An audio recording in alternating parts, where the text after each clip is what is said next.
Hello friends, welcome to our channel legal Darpan. Friends, मैं आज आप लोगों को बताने वाला हूं कि ऑल इंडिया बार का एग्जाम कैसे होता है।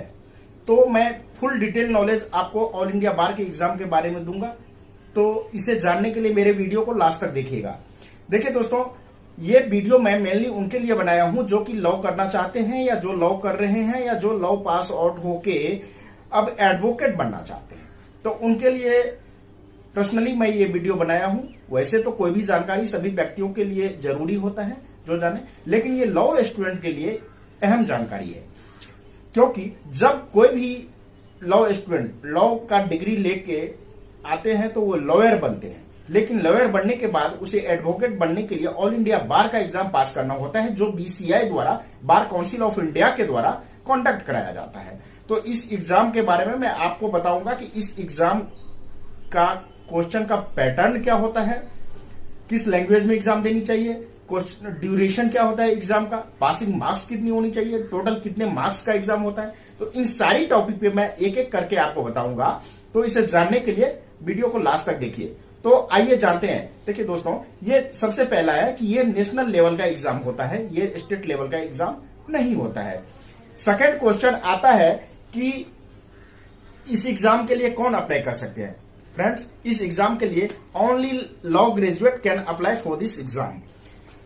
थर्ड आता है कि ये साल में ये एग्जाम जो है कितने बार होते हैं। तो मैं आपको बता दूं कि प्रत्येक वर्ष ये 2 बार एग्जाम होता है।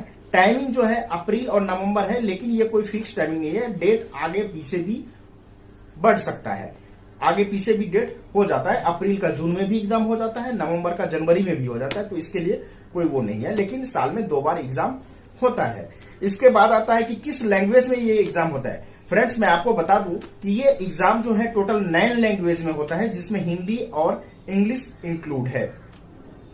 उसके बाद आता है मोड ऑफ एग्जाम क्या होता है। देखिए फ्रेंड्स, मोड ऑफ एग्जाम जो है वो ऑफलाइन होता है, ऑनलाइन एग्जाम ये नहीं होता है, ये ऑफलाइन एग्जाम होता है।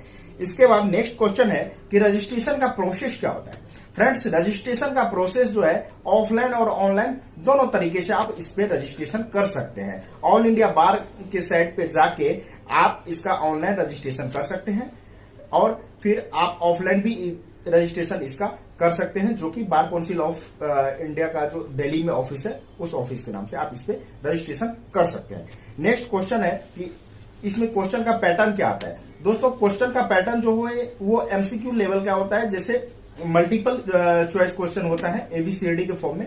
आपको जो भी सही आंसर लगता है उसको आपको ब्लैंक करना होता है, ठीक है, उसको रेखांकित करना होता है। अब नेक्स्ट क्वेश्चन आता है कि क्या इस एग्जाम में आप बुक ले जा सकते हैं। तो जी हाँ दोस्तों, ये ओपन बुक एग्जाम होता है। इस एग्जाम में आप बुक ले जा सकते हैं और बुक के हेल्प से आप आंसर खोज के फिर एग्जाम में जो भी सही आंसर आपको लगता है आप दे सकते हैं, आंसर आप बुक में ढूंढ सकते हैं, और ये ऑब्जेक्टिव टाइप क्वेश्चन होता है। उसके बाद है कि क्या इस एग्जाम में नेगेटिव मार्किंग भी होता है। तो फ्रेंड्स, मैं आज आप लोगों को बता दूं कि इस एग्जाम में कोई भी नेगेटिव मार्क नहीं होते हैं, अर्थात क्योंकि आपको पता होगा कि जितने भी कॉम्पिटिटिव एग्जाम होते हैं मोस्टली एग्जाम में नेगेटिव मार्किंग होता है, ठीक है। यदि आपने एक गलत आंसर दे दिया तो आपके सही आंसर में से भी मार्क्स कट जाते हैं, लेकिन इस एग्जाम में कोई भी ऐसा नेगेटिव मार्किंग नहीं है। आपके जो सही आंसर हैं वो सही ही रहेंगे, उसमें से कोई भी मार्क्स नहीं कटेगा। अब नेक्स्ट क्वेश्चन है कितने नंबर का ये एग्जाम होता है। फ्रेंड्स, पर क्वेश्चन 1 मार्क्स, यानी टोटल 100 मार्क्स का ये क्वेश्चन एग्जाम होता है, 100 नंबर का एग्जाम होता है। अब इस एग्जाम को पास करने के लिए कितने मार्क्स चाहिए। फ्रेंड्स, इस एग्जाम को पास करने के लिए टोटल आपको 40 मार्क्स चाहिए, 40 मार्क्स चाहिए ओनली। मैं आपको बता दूं कि आप 40 मार्क्स लाएं और एग्जाम पास हो जाए और सर्टिफिकेट ऑफ प्रैक्टिस ले सकते हैं। इस एग्जाम में सबसे अहम बात है कि कोई भी व्यक्ति फर्स्ट डिवीजन या सेकंड डिवीजन नहीं होता है, सिर्फ इसमें आपके सर्टिफिकेट पे पास और फेल ही आते हैं। तो इसीलिए ज्यादा सोचने की जरूरत नहीं है, आप ये सोचिए कि मैं एग्जाम को पास कर लूं, क्वालिफाई कर लूं, ठीक है। उसके बाद नेक्स्ट क्वेश्चन है कि कितने घंटे का ये एग्जाम होता है। फ्रेंड्स, ये एग्जाम जो है 3 घंटे 30 मिनट यानी टोटल 210 मिनट का ये एग्जाम होते हैं।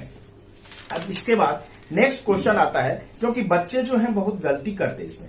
नेक्स्ट क्वेश्चन ये होते हैं कि इस एग्जाम को देने के लिए हमें कौन सा पेन ले जाने की जरूरत है। फ्रेंड्स, इस एग्जाम को देने के लिए आपको ब्लू और ब्लैक कोई भी पेन, आप जो कि बॉल पेन होना चाहिए, जेल पेन नहीं होना चाहिए, वो ले जा सकते हैं और एग्जाम को दे सकते हैं। तो इस प्रकार से इस एग्जाम में क्या कैसे क्वेश्चन आता है, किस लैंग्वेज में आता है, कितने नंबर का क्वेश्चन आता है, ये मैंने बताया।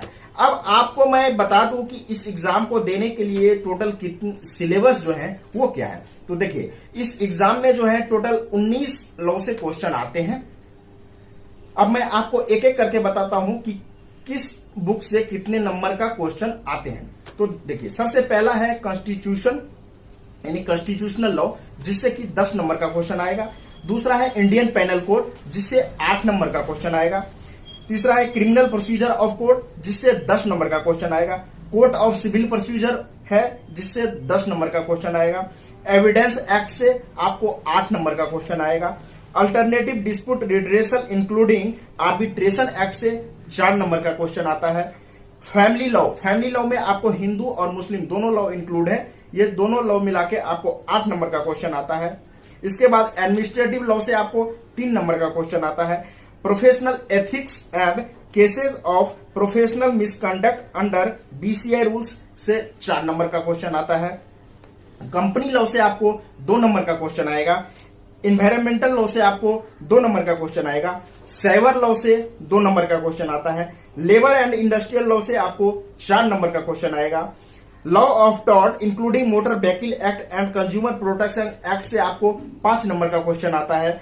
इसके बाद आपको पब्लिक इंटरेस्ट लिटिगेशन से आपको 4 नंबर का क्वेश्चन आएगा। उसके बाद लॉ रिलेटेड टैक्सेशन यानी टैक्सेशन का जो लॉ होता है, लॉ ऑफ टैक्सेशन से आपको 4 नंबर का क्वेश्चन आता है। लैंड एक्विजिशन एक्ट से आपको 2 नंबर का क्वेश्चन आएगा। और सबसे लास्ट में इंटेलेक्चुअल प्रॉपर्टी एक्ट से आपको 2 नंबर का क्वेश्चन आते हैं। इंटेलेक्चुअल प्रॉपर्टी एक्ट बोले तो पेटेंट, ट्रेडमार्क एंड कॉपीराइट, तो इससे भी 2 नंबर का क्वेश्चन आते हैं। तो इस प्रकार से इसका सिलेबस होता है।